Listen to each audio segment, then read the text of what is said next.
Good afternoon. My name is Thomas Warren. I currently serve as President and Chief Executive Officer at the Urban League of Nebraska. A little bit of background.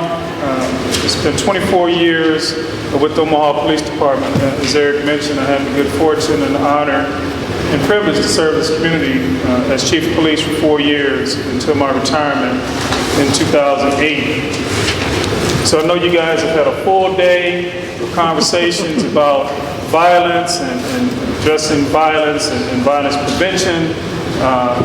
You heard from the Chief of Police, so I'm not going to give you much in terms of background from a law enforcement perspective, other than to say that, those 24 years in law enforcement gave me a perspective where when you talk about addressing violent crime, it has to be a comprehensive strategy of prevention, intervention, and enforcement. Effective intervention strategies. Enforcement alone will not solve the problem. And I'll just give you one brief example. So in 2007, and I was reflecting a little bit, Judith Hill and I were working on a grant application. I was reflecting in 2007, in June of 2007, we had 30 shootings in 30 days. And an outbreak of gun violence, and as you can imagine, a tremendous amount of public outcry in terms of what we would do about it. We knew who the principals were that were involved. In fact, one young man had been shot 3 times, same guy, 3 times in 60 days, and generally the same geographic area. We knew, or we had reason to believe, who the perpetrator was. But due to the fact that we were not getting cooperation from the victim, it was really difficult to prepare a case for criminal prosecution. The only way we were able to save this young man's life, we arrested him for trespassing. He was known to hang out near a public housing development. He had been banned and barred. That's where he set up shop, and we caught him up there. We arrested him for trespassing and got him 60 days. That saved his life. The young man, whom we believed was the perpetrator, we were having a difficult time preparing a case for criminal prosecution. He eventually turned 18, which made him subject to a prosecution in federal court. And we were really emphasizing gun cases and drug cases. And we caught him with ammunition. 3 bullets. We never could catch him for a felony assault. We never could catch him for shooting. He never had quantity where we could prosecute him federally for crack cocaine possession or distribution. But we caught him. He was a convicted felon, and so he was prohibited from having ammunition. And we arrested him, and we got him 18 months in a federal prison for possession of ammunition. And I say that to say that still didn't solve our problem. Literally, in 2007, we led the United States of America in the per capita rate of federal prosecution. We had 200 federal indictments. Now, part of it, Nebraska is a sparsely populated state. However, when you have the level of cooperation with the feds and local law enforcement, we had aggressive enforcement. But it still didn't keep us from having 30 shootings in 30 days.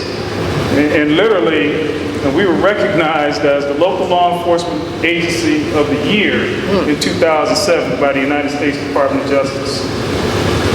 But it did not solve our problem. Now fast forward, I retired in 2008. Had nothing to do with the 30 shootings in 30 days. I retired in 2008.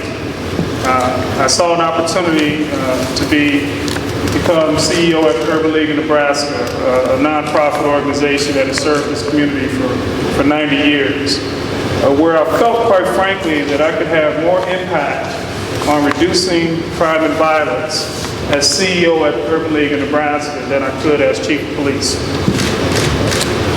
And that's pretty profound when you think about it. We emphasize programs in education and youth development, in employment and career services, as well as violence prevention. And then briefly, I know probably over my 5 minutes, but I'll give you a couple examples. We started focusing on reducing truancy and improving school attendance and making sure that our young people attended school every day so that they could achieve academically. And we knew when they were not in school, they would likely be engaged in some type of risky behavior, maybe some delinquent behavior, or even criminal behavior. By improving school attendance, not only did we improve academic outcomes, academic achievement, graduation rates, they were also involved in pro-social activities. And so it had a direct correlation. Secondly, we started focusing on the juvenile justice system. I co-chair Douglas County's Juvenile Detention Alternatives Initiative. This is an initiative I co-chair with Juvenile Court Judge Vernon Daniels. Douglas County is a site that's funded by the Annie Casey Foundation, where we focus on keeping youth out of the juvenile justice system or provide viable options or alternatives to confinement. Those youth that really shouldn't be confined, that find themselves in DCYC either by victims of abuse, neglect, or status offenders, or they graduate to more serious offenses. But these are really kids who are no threat to public safety.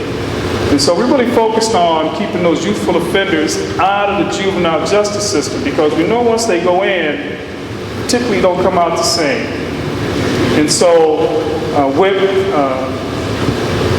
really a strategy to reduce confinement, we've seen, quite frankly, the juvenile detention population reduced by about 50%.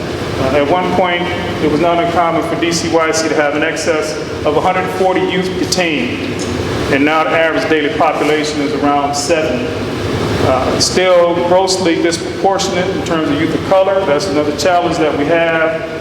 However, keeping those kids out of the juvenile detention facility is significant, particularly for those youth who don't need to be there. We know that unfortunately many of our perpetrators were victims. Many of the youth that graduate into more serious offenses, they get exposed to, let's say, antisocial habits and behavior by being in detention and being exposed to youth that maybe are a little more hardcore. And so it's important for us to keep those youth out of those facilities.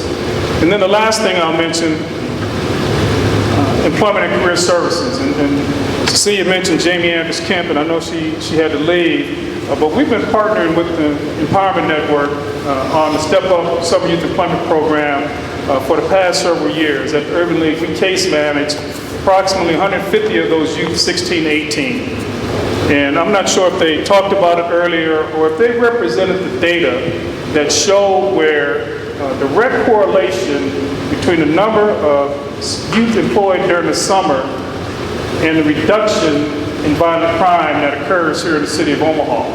I mean, it is a direct correlation, and I'm suggesting to you that I could attribute it directly to that summer youth employment program. In summer months, where typically those are the busiest months for law enforcement, gun assaults, incidents of gang violence or serious crime.